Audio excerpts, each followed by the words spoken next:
A very good afternoon to all of you. Welcome to the third edition of Water Business Talk presented by National Water Mission, Ministry of Jal Shakti, Government of India in association with Epic News Network. I take this opportunity to welcome all the delegates joining from various social media handles today and our two eminent guests. Let me welcome first Shri G. Ashok Kumar, Additional Secretary, Ministry of Jal Shakti, and Mission Director from National Water Mission, Government of India. Thank you so much, sir, for joining us today. We have with us Shri Agin Kumar. He is Managing Director at ESRI India and also the President for Association of Geospatial Industries. Thank you so much, Mr. Kumar, for joining us today. I would request Mr. Kumar to please switch on the camera. Yeah, we can see you now. Thank you so much, Mr. Kumar, for joining us today for this third edition of Water Business Talk. Thank you. This Water Business Talk series is organized with an aim to highlight the new innovations and technologies that are playing a very important role in water management and also to explore opportunities for industries to collaborate with Government of India to build a comprehensive water management ecosystem in India. For this, I now request our host to please play a small video showcasing the work done by National Water Mission. Can we have the video, please? जल एक अमूल्य ही है और इसे बचाने की विधि है वर्षा जल संचयन यानी रेन वाटर हार्वेस्टिंग, जिससे न केवल आम व्यक्ति का जीवन समृद्ध होता है बल्कि पृथ्वी को प्राकृतिक दृढ़ता भी मिलती है और भूजल का स्तर बढ़ता है, जिससे भूमि की वानस्पतिक शक्ति मजबूत होती है। नमी बढ़ने के कारण मिट्टी में जान आ जाती है, फसलें स्वस्थ होती हैं और ऊर्जा की खपत में कमी होती है। साथ ही न केवल अधिक वर्षा होने वाली शहरी बाढ़ को भी व्यवस्थित किया जा सकता है, बल्कि गर्मियों में होने वाली पेयजल की समस्या से भी निदान मिल सकता है। भारत में वर्षा पर्याप्त मात्रा में होती है और ये वर्षा जल मॉनसून में अधिकाधिक उपलब्ध होता है। इसीलिए भारत सरकार ने जल शक्ति अभियान कैच द रेन की शुरुआत की है, जिसके लिए माननीय प्रधानमंत्री श्री नरेंद्र मोदी जी ने इस जल आंदोलन को जन आंदोलन बनाने का आह्वान किया है। भारत के ज्यादातर हिस्सों में मई जून में बारिश शुरू होती है। क्या हम अभी से अपने आसपास के जल स्रोतों की सफाई के लिए, वर्षा जल के संचयन के लिए 100 दिन का कोई अभियान शुरू कर सकते हैं? इसी सोच के साथ अब से कुछ दिन बाद जल शक्ति मंत्रालय द्वारा भी जल शक्ति अभियान कैच द रेन भी शुरू किया जा रहा है। इस अभियान का मूल मंत्र है catch the rain where it falls when it falls. इस मूल मंत्र का अर्थ है घर का पानी घर में, खेत का पानी खेत में और गांव का पानी गांव में। हर नागरिक को शपथ लेनी है कि हम मिलकर वर्षा जल संचय की ओर काम करेंगे। सरकारी व गैर सरकारी भवनों पर rooftop rain water harvesting structure बनाएंगे। अपने घरों के आसपास पिट्स बनाएंगे ताकि बरसात का पानी आसानी से जमीन के नीचे एक्वाफायर तक पहुंच सके। मॉनसून आने से पहले नए check dams, ponds, water harvesting structures इत्यादि बनवाएंगे। परंपरागत जल निकायों जैसे स्टेप वेल्स, वेटलैंड्स और नदियों को पुनर्जीवित व विकसित करेंगे। पुराने rooftop rain water harvesting structures, check dams, ponds, water bodies और तालाबों की मरम्मत कराएंगे और अधिकाधिक पेड़ लगाएंगे। याद रखिए, ये सब काम मॉनसून आने से पहले करें तो हम तालाब, कुओं, बावड़ी जैसे नेचुरल कंटेनर्स को वर्षा जल का संग्रह करने के लिए तैयार रख सकते हैं। वर्षा जल संरक्षित होगा तो हमारा कल सुरक्षित होगा। तो आइए हम सब मिलकर आने वाले कल को खुशहाली की मुस्कुराहट दें और जल शक्ति अभियान कैच द रेन के साथ वर्षा जल संचय की शुरुआत करें।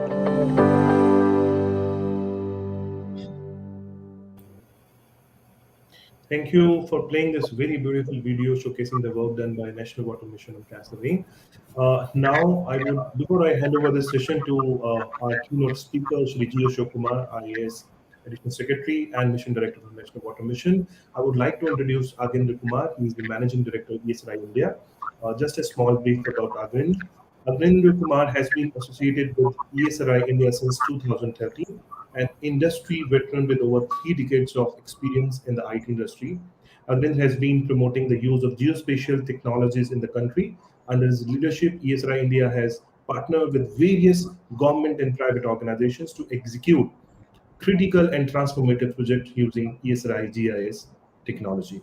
So now I hand over the session to Shri G. Ashok Kumar for a keynote and further moderation. Over to you, sir. Thank you, Gopi. Very warm welcome to all of you to this session. This technical water tech talk was basically introduced to get people involved with the latest in water technology, and also introduce the people who are willing to invest in water, and also who would like to know more about the latest cutting technologies which is being developed, and also to get the entrepreneurs involved who are willing to put money into the various aspects of water management. See, in fact, if you look at it, the the water was not considered as a very remunerative or very fetching segment by businessmen, but then over the years, the water is now picking up its thing, and there are many startups in Hyderabad and Bangalore which are working exclusively on water. So there is a lot of opportunity coming up in the water, and the present government in the center has actually taken up to the water management very seriously. They have started some of the campaigns like Catch the Rain and all these things. A ministry joining various departments of handling water has been brought together as Ministry of Jal Shakti, and also Prime Minister himself talks about water and water management in his Man Ki Baat. So there's a lot of focus and importance coming up in the water in the Indian business sector, and that's why we thought we will also make an opportunity for the entrepreneurs who wanted to put their money in something which is happening in the water sector, to expose them to various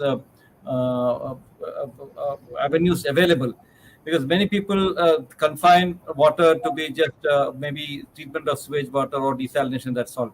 But there are many more avenues open for technology as people with the background of artificial intelligence, etc., to make a mark and make a difference in the water sector. So we are the use of digital technology in water for reducing the water wastage, to improve the water use efficiency,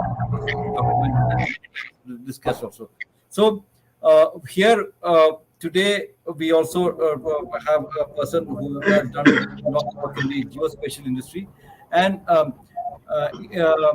in the Catch the Rain campaign, which you have just heard the video or seen the video of the Catch the Rain campaign, we are also asking the district collectors to enumerate the water bodies, geotag them, and make an inventory of the water bodies.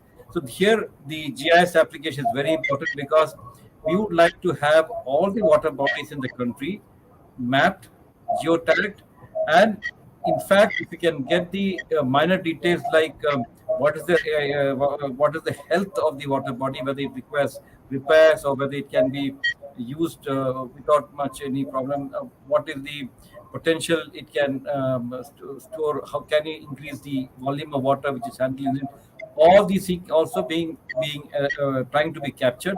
But the quality of water, because water quality is very major concern now, because a lot of pollution is happening in these water bodies, and as we all know, 1 liter of dirty water can pollute a whole very high quantity of good water. So water pollution and the solution associated to it is also now emerging as a field. So STPs and the different technologies of STPs are also being explored by various various municipalities are part of the smart city mission. Namami Ganga is doing a lot of work on the STPs. So then, apart from STPs, there are also, as I said in our Catch the Rain campaign, we are requested the district collectors to map. So mapping is another big exercise, and there is tremendous potential in the water sector, or mapping the rivers, or mapping the water bodies, mapping the dams, and looking at the volume of the water, and using that maps to plan water structures. This is all part of the Jal Shakti Abhiyan Catch the Rain campaign, and also we have this time promoting the concept of Jal Shakti Kendras. So Jal Shakti Kendras in every district is basically knowledge center on water, and as every of us know, water is actually is put in compartments in various various departments in the districts. So to have an integrated, consolidated database of water resources in the district is very important. That's why this Jal Shakti Kendra is there. So these type of mappings or digital mappings, and also trying to capture the underground aquifer, what is the availability of water, what is the potential of for storing more water, etc., has to be scientifically analyzed, and the user or the farmer or the people in the district can be advised. That's the idea of the Jal Shakti Kendras. And if you remember, our tech talk also was something on using artificial intelligence and the digital twinning models on how to analyze the data available and then give the correct advice to the farmers. So these are all technology which is coming up. So technology is also being used for it. Here, we are looking at various business opportunities for investing in water sector, because water can and will require a lot of investment if we want to succeed with our the commitment to the sustainable development goals of providing clean and accessible and equitable distribution of drinking water to all people of the country. So that I leave that here. Now, as Mr. Gopi had introduced Ajendra Kumar, he is the president of the Geospatial Association of India. That's a set of companies who handle various geo mapping industries, and this is very vital for the water utilities, because in the urban sector of India, we have very, very high that is non-revenue water. Almost 40% of water in the urban areas, many of the urban utilities are non-revenue water, which means there's a lot of leakage and lot of non-metering in that. Here, the leakage in the pipes can also be, first of all, we should know where the pipes are going, because many times the pipes are laid in a very haphazard manner without any thought, and after digging it and putting it under the ground, people forget where it has gone. So a digital map of those things and clear-cut utility mapping has to be done. That's where one of the advantages of this geospatial mapping. We also have the manhole mapping done in some of the utilities. So most of the utilities, particularly the smart cities, are now started using this type of technologies in a big way. So we can hear from Ajendra Kumar about various aspects of geospatial geospatial technology in the water sector. Over to you, Mr. Ajendra Kumar. Thank you, sir. And I also want to thank Gopi for introduction and inviting me to speak in this event, in this webinar. And I'll just share my screen because I have a few slides.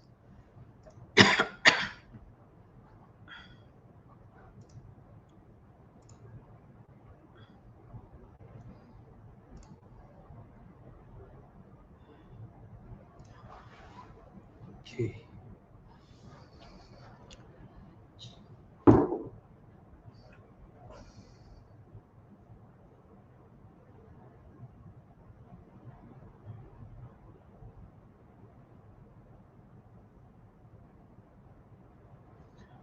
Can you see my slides now? Yes, go ahead. Yeah. So as Ashok sir introduced, that I am president of Association of Geospatial Industries. and also Managing Director for Esri India Technologies Limited. So Association of Geospatial Industry, as happens with any association, we are a group of companies who operate in the geospatial area.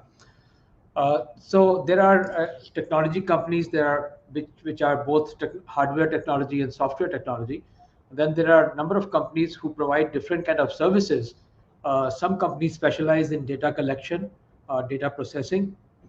Some companies specialize in writing custom developed applications, and there are some companies who operate as a system integrator who can procure different technologies. They can get all the data which is required, and they can do the application and provide a complete solution. So that's the role of Association of Geospatial Industry, or rather that's the membership there. Esri India Technologies Private Limited is a technology company. We are in most many of the important cities in the country. Esri India was formed in 1996. Esri software, earlier you would have heard about Arcinfo and now ArcGIS. This is being used in most government departments for last almost 3 decades. Esri software was available in India even before Esri India was formed. So it's a very well used software. There are more than 5,000 customers from various industries who are using this software. There are companies from telecommunication, remote sensing, forestry, water resource management, urban departments, municipal corporations, educational institutes. So there are a whole lot of companies there, organizations there. And worldwide, Esri has 9,000 customers all over the world, and some of these are water utility customers as well.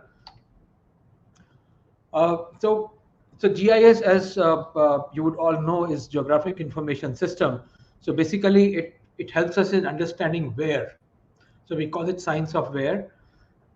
So it gives us a framework and a process to understand how things are happening, where things are happening. So we talk about in geospatial, any geospatial application, data is an important part. So data helps us in understanding what is going on, what is the state of a particular situation. Like if it's water reservoir, that how much water is there, where is this reservoir located, what is the catchment area. So all that information comes as a part of data. And then once it comes in the GIS system, it comes on a map, and we can really visualize that where it is and what it is. Once we have multiple such water bodies or reservoirs, I'm taking the example because Mr. Ashok mentioned that. So once you have various bodies available, then you can look at analyzing. You can use modeling technologies there to figure out that if X amount of rain happens, what will be the level of water in these reservoirs. So that's a simple example, but a lot of analysis can be done like that. And once you have that information, then you can plan for the future. That if there's going to be a shortfall of rain, how are we going to meet the water requirement, or design the catchment area, modify the catchment area in such a way that more water flows into the water bodies. So such decisions can be taken based on analytics, which are done through a GIS system, and actions can be taken based on the decisions. And periodically, this can be monitored. So this technology also allows us to do spatio-temporal analysis, that over time how things change. And I have an example also in my presentation. So moving further, GIS is becoming very powerful. One, it's no longer confined to a desktop computer or a server in the organization. It can be hosted on web. Today, it can be hosted on cloud, because then it becomes easily accessible in a very user-friendly model. It makes use of data of different kinds, whether it's coming from IoTs, or it's coming from LiDAR survey or any other instrument, or it's satellite imagery, or a video, or any data which is collected through drone. So all that information, all that data can be brought into GIS. Computing power is going up very rapidly, so large amount of data can be processed in a very short time. If you capture drone data, say for few square kilometers, and bring it for processing on a cloud, you can get the ortho-rectified images and other outputs in a matter of a couple of hours. So it really has made things processing faster. And then a lot of innovation is happening. Data science, machine learning, artificial intelligence, all these are coming together to make GIS applications much more powerful. And a lot of analysis can be done straight away on satellite images and the other images which have been collected. And there are collecting and processing real-time data is also becoming very easy with the technologies which are available now. I'll talk about a few applications in the area of water resources because this is important for us to understand. So key applications are divided into three areas here. One is groundwater management, looking at what is the demand, what's the population, what's the supply, how do we make use of that, how are we recharging, what is the water harvesting being done, what is the requirement. Then also water quality analysis, because quality is very important. As Mr. Ashok said, that 1 liter of water can contaminate a huge amount of the whole reservoir sometime. So, so water quality can be monitored from time to time, and hazardous materials and how they come into water, that can also be tracked because through the mapping techniques. And managing other human-related ways of polluting the water resource can also be managed, and decisions can be taken to control that. And then watershed conservation and management, what is the terrain, what is the delineation, how is the flow happening, how the water is getting into rivers or other water bodies. So GIS helps us in doing all these kind of analytics. So there are two hydrographic applications are divided into two parts. One is surface handling, surface water related challenges, and other is the groundwater challenges. So this diagram here is basically provides a framework. It's kind of a data model.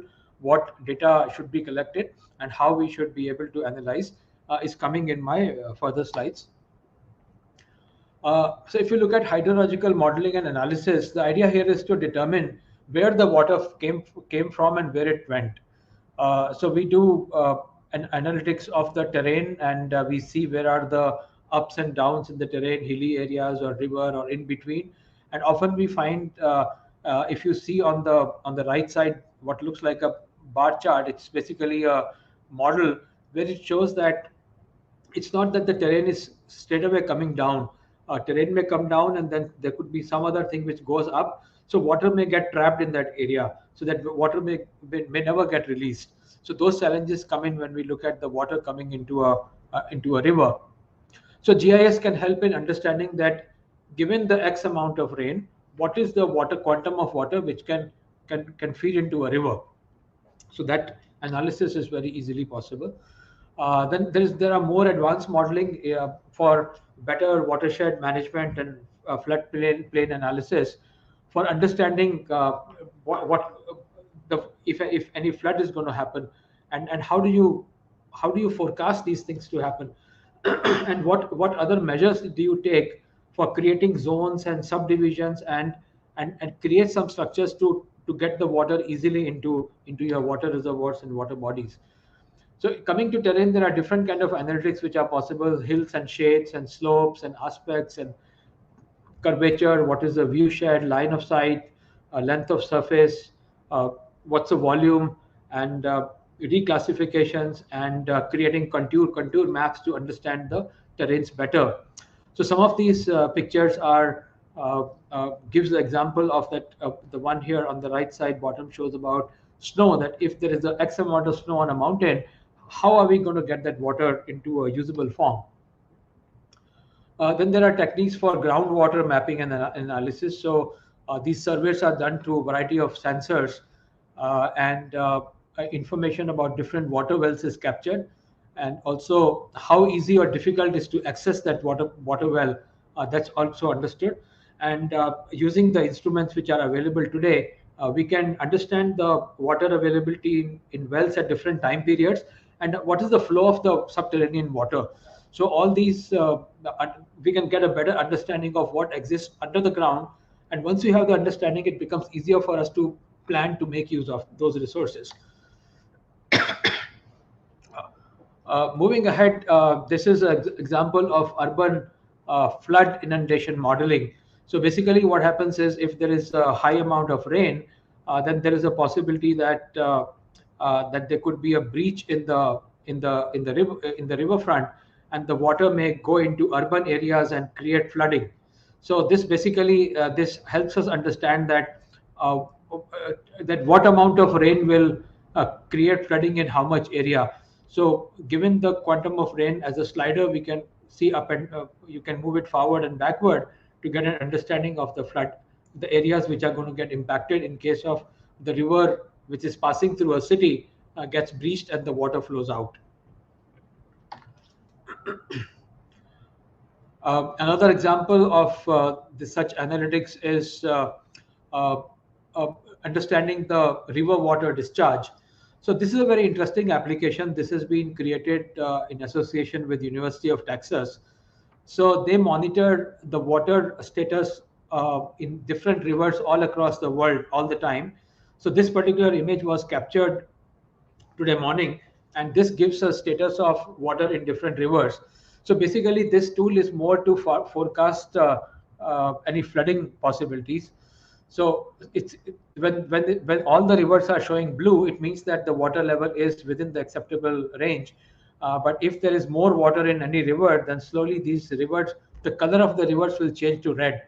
Uh, and this is a very interesting application because it also gives a forecast for next 7 days. What it means is that it integrates with the weather forecast and the forecast for amount of the rain which is going to happen, and brings that into this system and calculates that based on the terrain and how the watershed works, and estimates the water which is going to come in a river at a particular point in time where flooding can occur is forecasted based on this information. And this is done for all over the world. In India also we can see this for various rivers. Coming to the specific uh, uh, objectives of National Water Mission, creating a water database, that what water is available and how what resources are there, and as Sir said, that creating awareness of citizens for maintaining water properly, using water properly, so which is the action which should be taken at the states level, and attention to vulnerable areas, which could be either where there's a shortage or where the over exploitation of resources. So getting an understanding of that so that the balance can be maintained, and also increasing water use efficiency by 20% is one of the objectives. And I think saving water which goes into agriculture use will play a big role here, because about 70 to 80% water gets consumed in agriculture. So if we can bring more efficiencies in agriculture, then it will definitely help. And then promotion of basin level integrated water resource management. So these are some of the objectives that we as an industry try to address. So in India, there are a number of projects which have happened where GIS has been used. So this is just a representative list. There was a WARIS project which was done by ISRO earlier, and now there is a new version of WARIS which has been done by Central Ministry. Then there was a lot of work done in Tamil Nadu in case of to manage the water supply into different reservoirs. Then we have National Hydrography Project. Various states, including UP, Rajasthan, Madhya Pradesh, Odisha, Haryana, they have done a lot of work in this area. Then other organizations like Valmi does a lot of work here, and Ganga Basin project is important. Namami Gange is a very important program for our country, and a lot of GIS companies are working with NMCG to make that project successful. And then there are a lot of activities about flood management and management of flood and prediction of flood at different state level. And some of our companies and even Esri India is working for various state governments to manage that well. If you look at some of the, it's not that water is only government's business. The responsibility lies on everyone, including national government, state government, district government, citizens, and everybody has to make effort to ensure that that water security for the country is preserved. or rather increase, because we have challenge of having shortage of water in a few years' time if we do not take appropriate steps.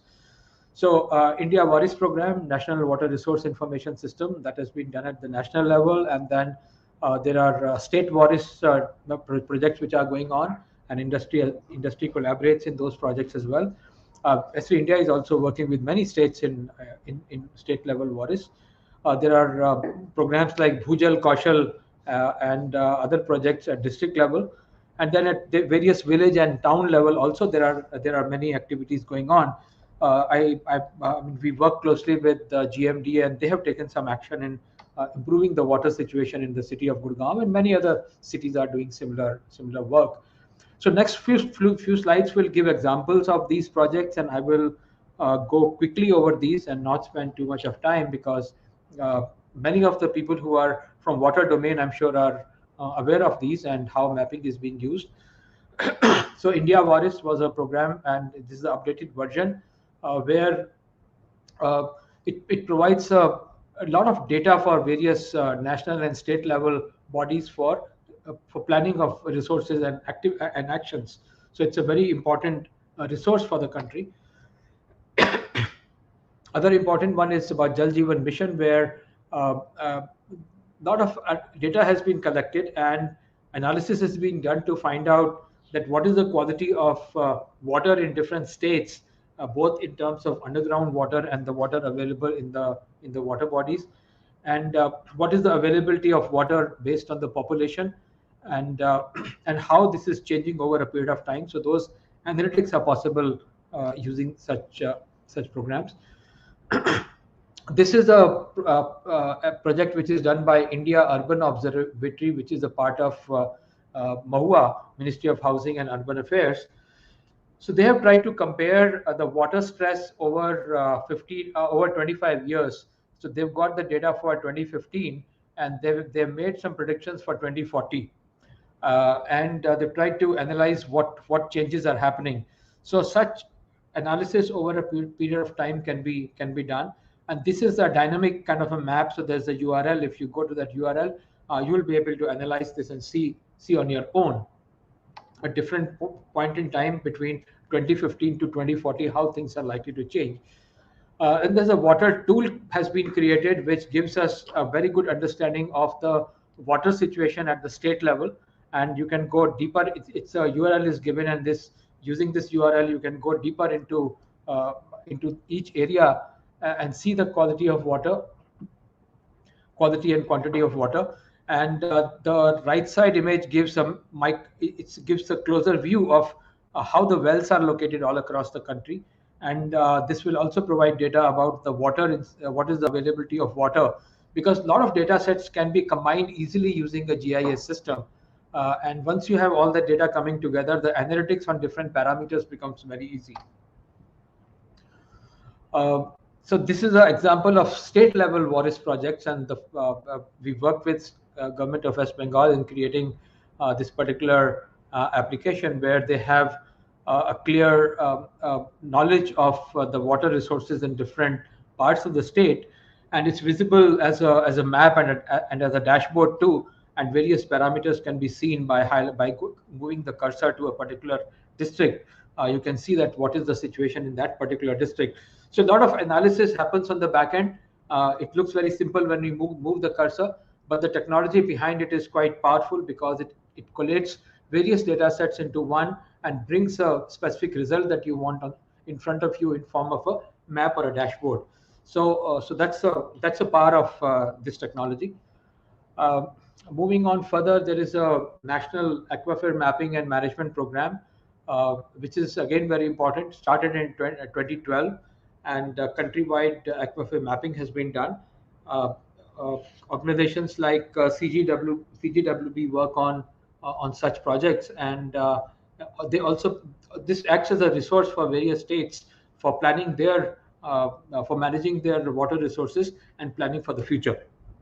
So this is again a very powerful analytical tool for getting an understanding of what is the design of aquifer, how much water is there, where should you create new recharging points so that you can get more water into those bodies, which can be available for future use.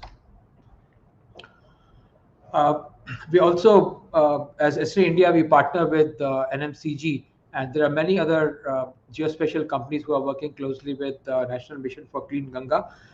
We again provide, we work at the technology level, but data collection is done by many other companies in the country. So mapping activities have been done along the coast of the river, and all that data comes into a GIS form, and then understanding can be brought in that, okay, what changes have to be done along the river and how we should maintain the condition of the river and water over a period of time. If any pollution is taking place, where it is happening, and so that some actions can be taken to prevent that from happening.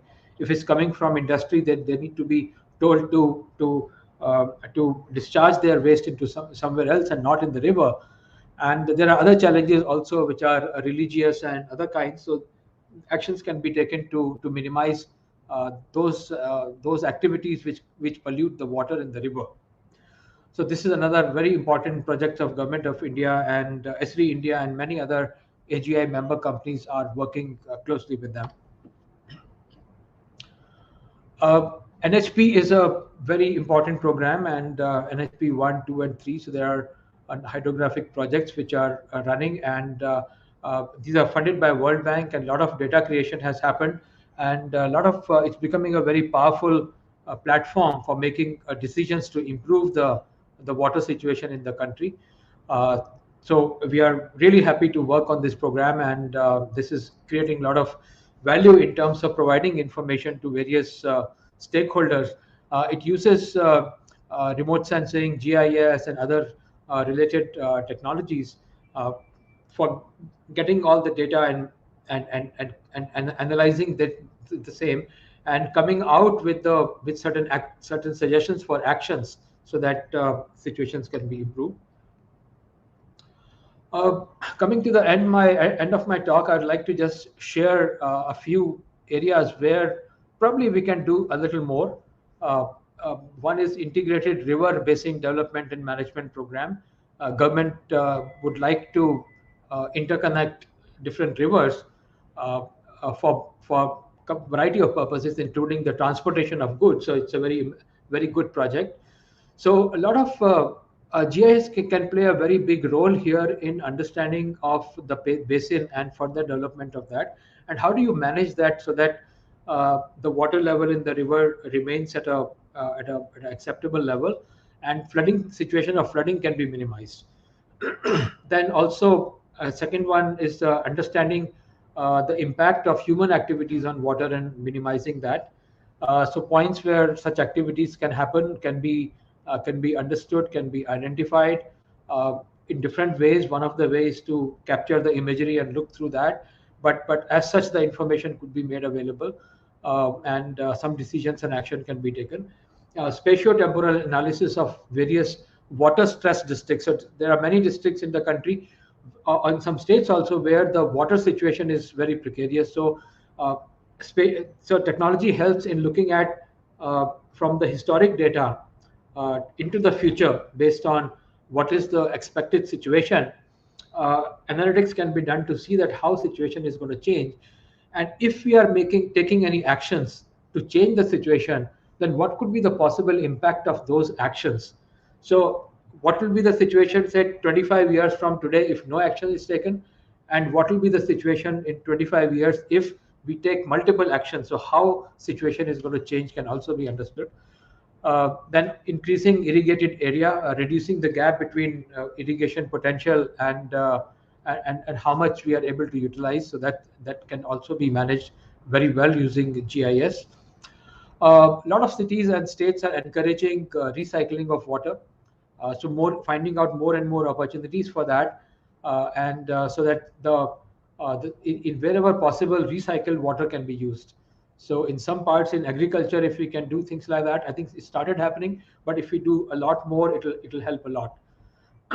Then increasing the water use efficiency. So here, as Mr. Ashok said, water utilities play a very big role here. Of course, in irrigation also it's important, but water utilities play a role because through automation, they can detect if there is a leakage or any theft of water.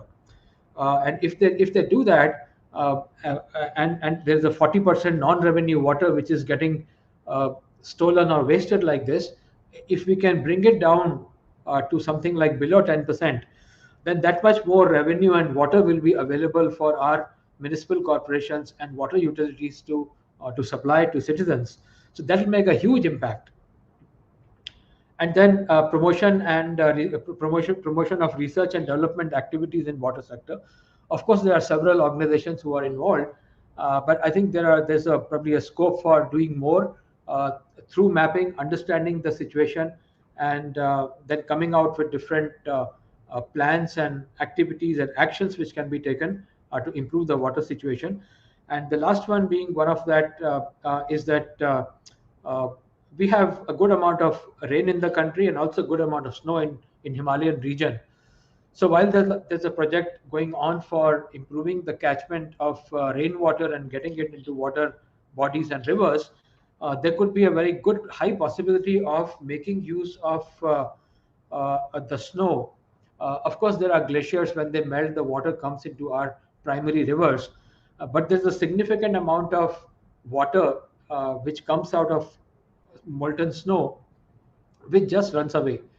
So if we can improve the efficiency of catching that water, that will go a long way in solving the water situation in the country.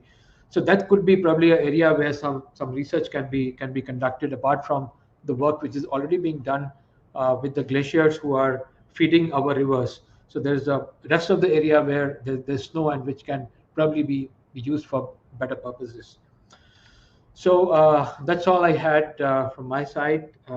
Thank you. And I will stop sharing my screen now. Thank you, Achindra Kumar. It's you cover very comprehensively covered where are the possible interventions of your technology which you can offer, and how they can really help us in addressing the water issues. As every time we keep on telling, India is not having a water problem; it's only water management problem. If we manage the water properly, most of the issues in the water can be solved. So, as I was started telling about the Catch the Rain campaign, Honorable Prime Minister, when he launched it on 22nd March, he wanted us to maximize the structures done and get a scientific basis and geotagging of these water bodies. I'm very happy to say that our first phase is coming to an end on November 30th, because that's the time when summer, the rainy season generally getting over, except for spillover time of in southern India. The monsoon period would be getting officially over. So the Catch the Rain campaign, where it falls when it falls, that would be probably officially sort of ending in November 30th. And extremely happy to say that we have actually done a phenomenal amount of work with the people's participation. More than 40 lakh structures have been constructed all over the country, which is much more than what was done any time earlier. Despite the fact that the month immediately preceding the launch, that is the April, we had a second wave of COVID and pandemic everywhere. People in dire straits for 2 months, April and middle of April and middle of May. And then we had a very intensive drive for the vaccination drive. So if you take up these two months gone, despite that, in the 8 months, we have, with the people's participation, done more than 40 lakh structures. Almost 37 crore tree plantations have been done, and nearly 14 lakh water bodies have been sort of enumerated and mapped, and and we have almost 10 lakh photographs of the work done. So it's a huge database which we have created. It is a huge involvement of people we have brought in this campaign, and also as they say, if your intentions are good, God also would be helping. We had a very good rainfall this time. So when we constructed the structures, one of the main thrust of the campaign was to have the structures built before the monsoon comes in. So we had prepared the natural water harvesting structures ready for the rains to come. And when the rain came, and they came in copious amount, we could collect large quantity of water. And I have so many photographs of before and after, where the encroached and silted water bodies transformed into beautiful uh, lake with large volume of water stored.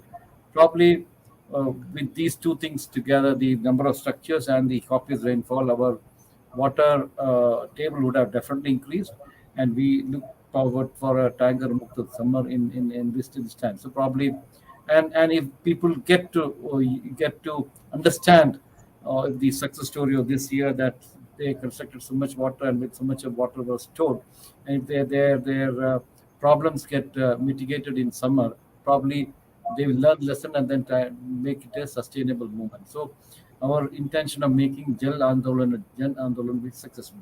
That's where we require the entrepreneurs and business people to come forward to help us in with the new technology, because if you see, Unrega is one vehicle which we did for making works. But if new technologies are available, so dams can be created in 10 days, 15 days, which otherwise would have taken thousands of man days.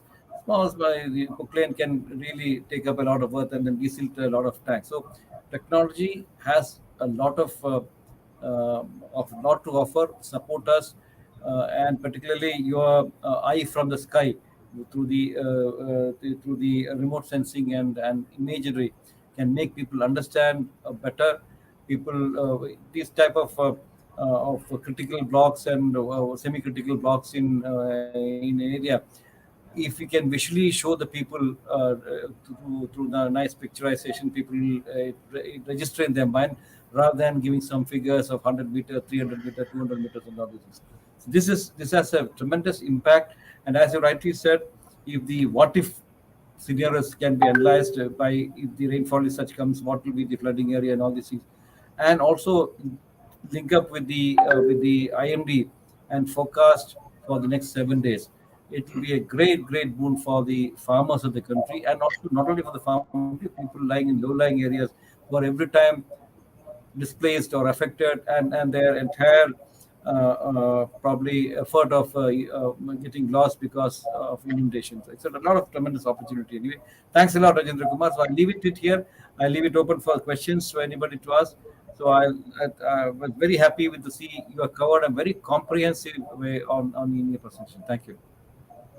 Thank you so much, and sir, I also like to compliment you and National Water Mission for all the efforts which you are doing. It's really remarkable, and it's definitely going to help in solving the water problem for the country in a very big way. Especially the efforts in last couple of years have been really great. Gopi, having questions now with us? I don't think, sir. We have covered this all. Okay. So, yeah. So again, thanks for the wonderful presentation. Thanks for the insight. So we will definitely probably look forward for people, because a lot of people ask us by email also about questions and business opportunities. We'll get back to you and connect with you. So our job is to get people together and think, network and think, so that solutions can be found out and effective and implementable solutions can be found out. Thank you. Thanks a lot. So, Thank you, I sir. think with this, Thank you, Gopi. we come to an end of this edition of Water Business Talk. We'll meet again next month on the same Friday. Till then, take care. Thank you so much for joining. Thank you. Thank you. Thank you.